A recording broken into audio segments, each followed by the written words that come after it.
We're back and we're staying on top of breaking news on this Monday. About 30 minutes ago, we learned Lindsey Graham's sister, Darlene Graham-Nardone, will serve as interim U.S. Senator for South Carolina. President Trump recommended that she take his seat this morning.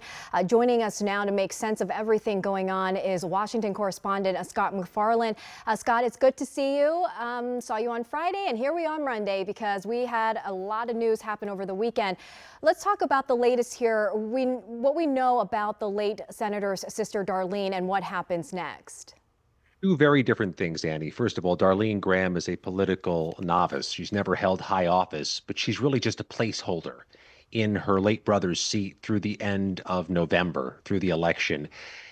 Lindsey Graham was up for re-election this year, and it was no layup. He was running a statewide campaign in South Carolina now, Annie. They've got to do this scramble drill to get a primary election to nominate a successor, a would-be successor, by the first week of August, just a few weeks. Very little runway for candidates to announce themselves, raise money, and try to get support.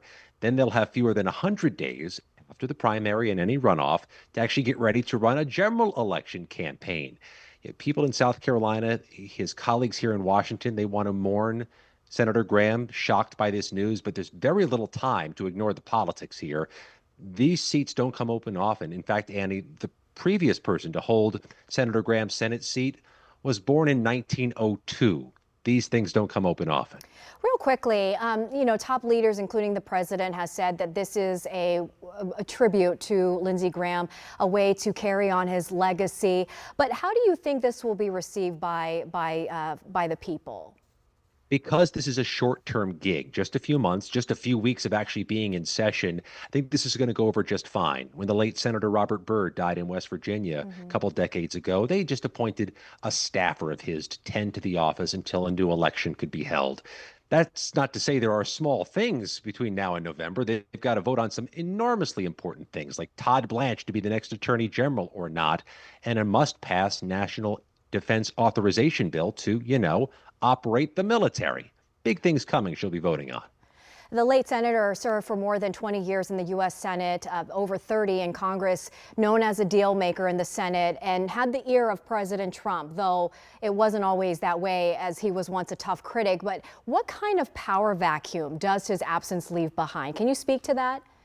Yeah, he was Trump's go-to guy on military issues in the Senate. When he needed somebody to mobilize support for the war in Iran, Lindsey Graham was the lead mobilizer. Lindsey Graham also somebody who was championing support for Ukraine. He was a hawk. He was somebody who was on the forefront on armed services matters. That's missing. But also, Annie, not inconsequential this week, Wednesday is confirmation hearings for Todd Blanche, the would-be attorney general. Graham was to be his most vocal surrogate during those hearings. Somebody else is going to have to pick up that mantle and push through a tough nomination on the president's behalf. Yeah, we touched on that on Friday. I remember we spoke about that. Of course, Congress is back. They have a long agenda here, Todd Blanche being one of them. The late senator was a member of the Senate Judiciary Committee. So it'll be interesting to see what comes out of that. But also his nominee, the president's nominee for top intelligence chief, Jay Clayton, is also due before another Senate committee for his bid. Does his absence shift the calculus on these priorities? It's a very big question, but also I was assured this was going to be a quiet summer, Annie. You assured me the news is going to quiet down. I'm not taking you at your word on that anymore. So Jay Clayton is going to go for confirmation too. Seems like a small thing, right? To be the U.S. attorney in Manhattan. That's an incredibly powerful position. What's more, Jay Clayton's got to answer for some questions, including why did he just subpoena 4 New York Times reporters to appear for questioning by Wednesday as they review the reports that Air Force One, the Qatari jet, was unsafe. All this keeps happening, and none of it stops. It's a fire hose. It's going to happen all summer. And Annie, we are now fewer than 115 days till the midterm elections. Voters are noticing some of these things. It has the potential to impact so many elections, including those for Congress. That's right. Our time is fleeting, but before we go, I want to ask you about the health of another senator. Getting a lot of attention lately, Republican Senator Mitch McConnell of Kentucky releasing a statement providing an answer to the circumstances of his hospitalization. Also, he said that he has unfinished business to complete before retiring at the end of his term. What's your reaction to all of this and what we learned over the weekend? Republicans need his vote. Their margins are painfully thin in the U.S. Senate. They need him back here to do some of the hard things we discussed earlier. Mitch McConnell's health has been a puzzle for weeks. His office has not said much, and this may change in the future. There's been some blowback to not telling your constituents what your condition is. And Mitch McConnell may have had an issue there with his staff not updating the public. That clip, that paper you see in his hand there on the left side of the frame, I don't know what to make of a newspaper being held up to prove the date or prove life, but that's like ripped out of a headline of a bad primetime show. I'm not sure that's answered any questions. Some people are um, fomenting conspiracy theories that are not justified about that newspaper.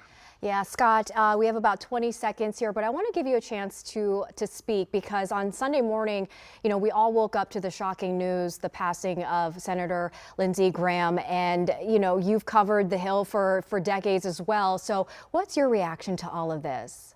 If you like his politics, if you hate his politics, put that aside. There was nobody more willing to spend time and explain things to us as reporters. Most senators blow past us as if we're not there. Lindsey Graham always was a great explainer in chief.